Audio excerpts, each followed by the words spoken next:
How's it going, everybody? Ian back with another video. Today is a review because I have finally rated a book higher than 3 stars in about, well, let's see here. I've been in a book slump it looks like, according to my Goodreads, August 18th, 2021 was the last 4 star book I gave, which was Sorcery of a Queen by Brian Naslund, which the third book of that series is coming out, and I've got it in my car right now, so I will do like a book haul later. But yes, August 18th was the last over 3 star review on Goodreads, so the last book that I thoroughly enjoyed. There was a graphic novel that I just read like a week ago, but I didn't count that. I gave that one 4 stars, the first in the Southern Bastards series, which that series petered out. The last book, I didn't like the last one. So this is the first book that I gave 4 stars. I'm giving it 4 stars, and with hopes that the next few books in this series can elevate to 5 stars. It's a very good start to this series. All right, what series am I talking about? I have finished Michael J. Sullivan's Age of Myth. Now, yeah, first 4 star in since August 18th, because yeah, I've been slumping hard, and I've been DNFing books, or they've getting 3 stars, which are okay, but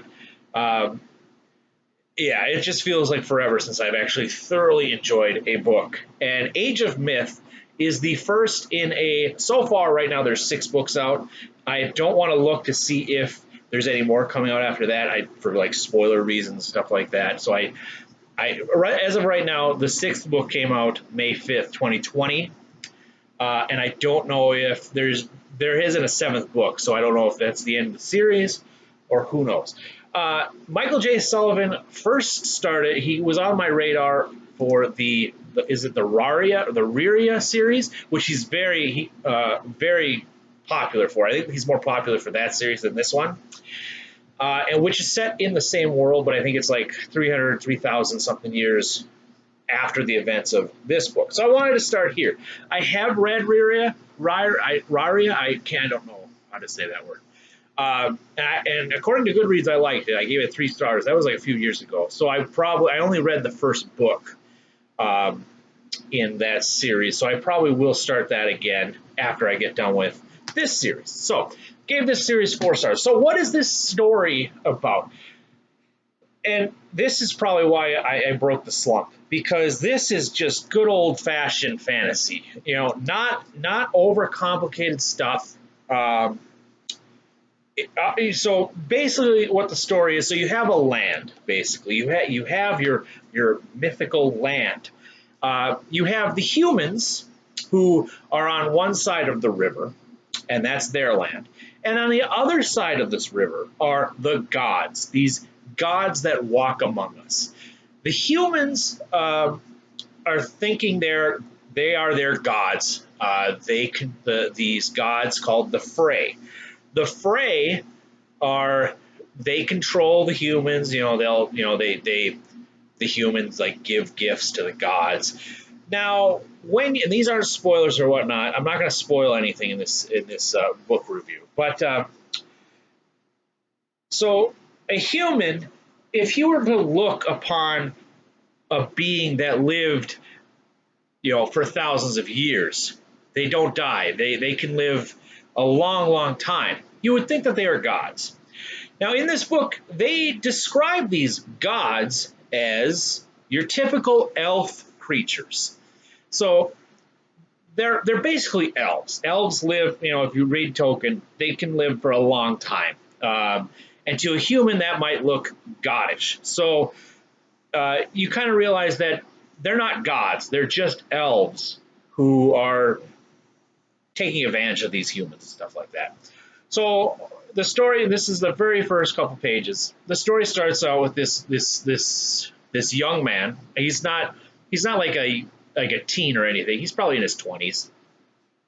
And his dad and him are going hunting, and the dad decides, like, I'm going to go across the river. And humans are not allowed to cross the river. he wants to go across the river because he saw they've got some good deer over there. So he kills this deer. He's, they're about to carve it up when a Frey god shows up. Um, and, an argument happens, and the father is killed. Not a spoiler because yeah. Apologize if you guys think that's spoiler. It's not. It has nothing really. I mean, it's got a lot to do with the story, but you know what I'm saying. The boy, the kid, the not the boy, the young guy, he ends up killing the Frey. And humans aren't. They don't kill God. Like these gods, they're immortal. Like basically to them, they're immortal. They're good fighters. They're scary, not scary, but they look like gods because you picture your typical elf. They're majestic beings, I guess. Very handsome, pretty, if you will. So this human kills this god, and all of a sudden that echoes through the human that there's this a god has been killed at the hands of a human. Like, hold on a second, we're not supposed to be able to do that. How the heck did that happen? So then you have, you've got different tribes of these humans because there's all this infighting within the human race. You have different clans and stuff. So now the whole story is kind of like, hold on a second, we don't have to worship these guys. Turns out they're not gods. They can be killed.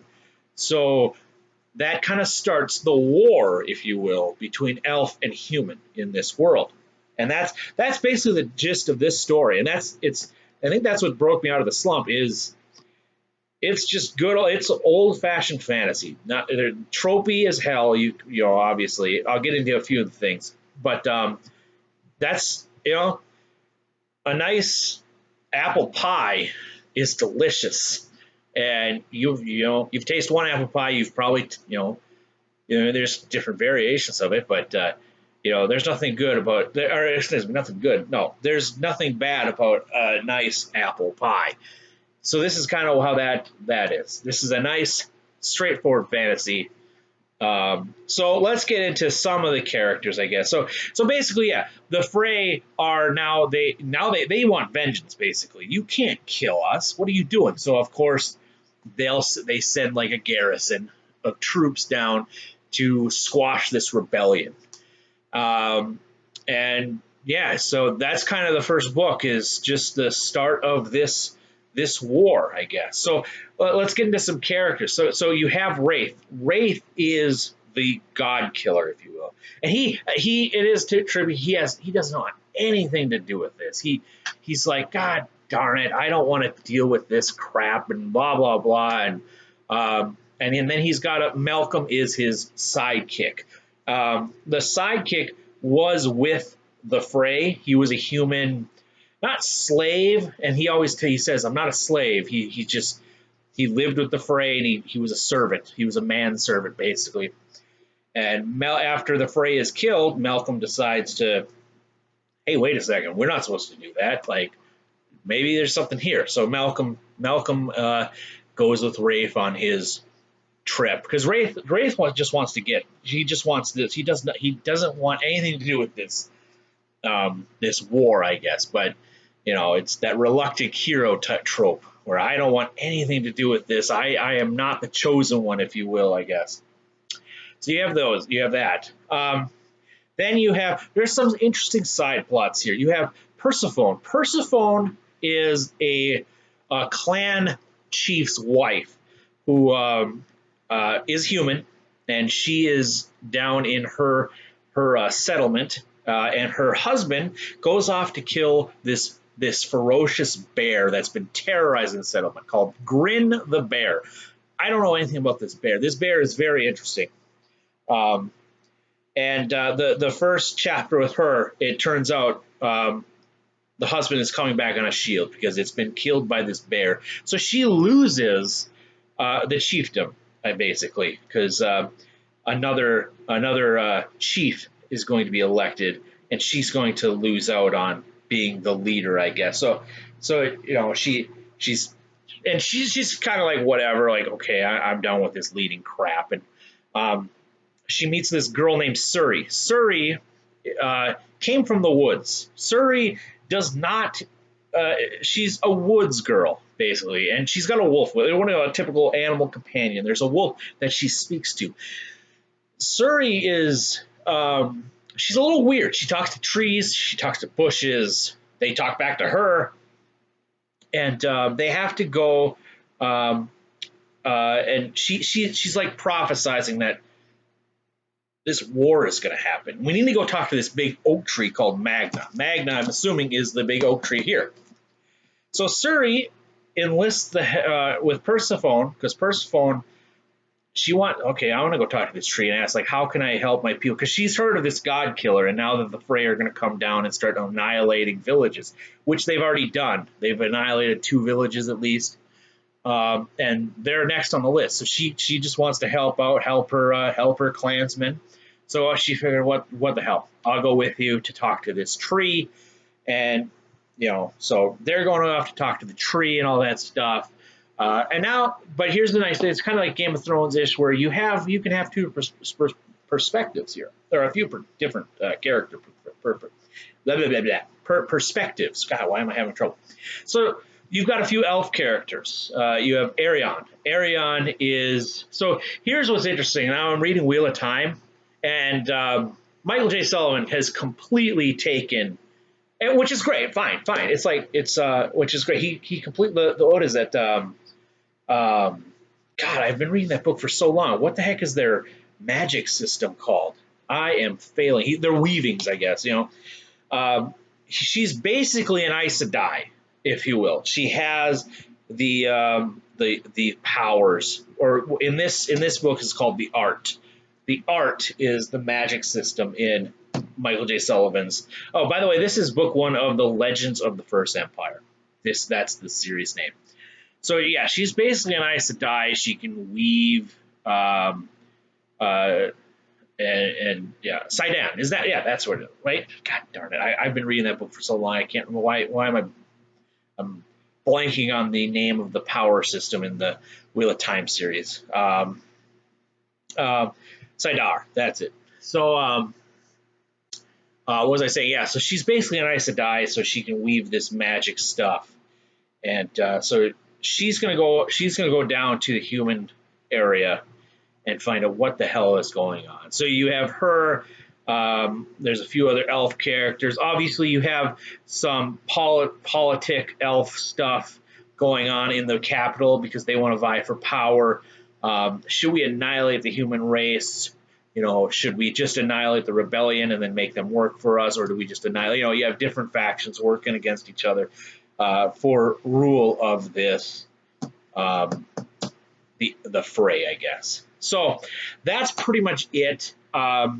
If you're looking for just a straightforward, old-fashioned fantasy, pick up Age of Myth, and I don't think you'll be disappointed if that's what you're looking for. It's not too complex. It's pretty easy read.